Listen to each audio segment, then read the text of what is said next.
A Fallacy of Custom. Instructive stories from the teachings of Srila Bhaktisiddhanta Saraswati Thakur. Every morning, some Brahmanas would take their bath in the Ganges and offer their daily prescribed prayers to the Lord. All of them were taking their own copper vessels for offering water to the Lord. But through oversight, all the copper vessels invariably changed hands every day. Finally, an elderly Brahmana thought, "Let me differentiate my copper vessel from others by putting a lump of sand in my copper vessel." He went to take bath, observing this practice.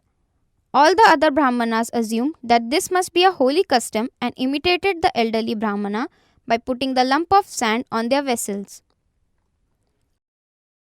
After taking bath, the elderly Brahmana came out of the river. "Oh no, I am unable to identify my copper vessel as all are filled with sand." How over-attached to rituals these fellows are. Without realizing the real purpose of anything, they just imitate others.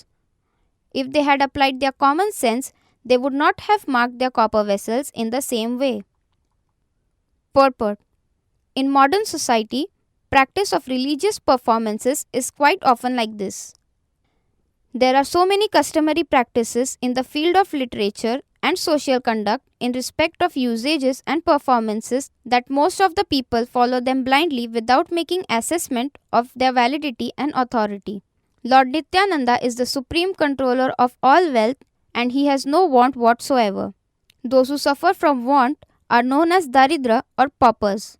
Poverty is one of the three types of sufferings undergone by living entities. The Supreme Personality of Godhead is never influenced by any of the three modes nor by any sort of poverty or want.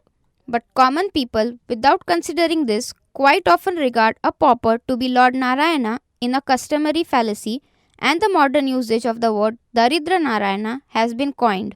Some people may argue that Lord Narayana may not be a pauper, but still he exists in every living being and the said popular word has been coined in order to remember him. This argument is also based on fallacy. The fact is that Lord Narayana is not at all poverty-stricken persons, and that no living entity is Lord Narayana himself in any circumstances.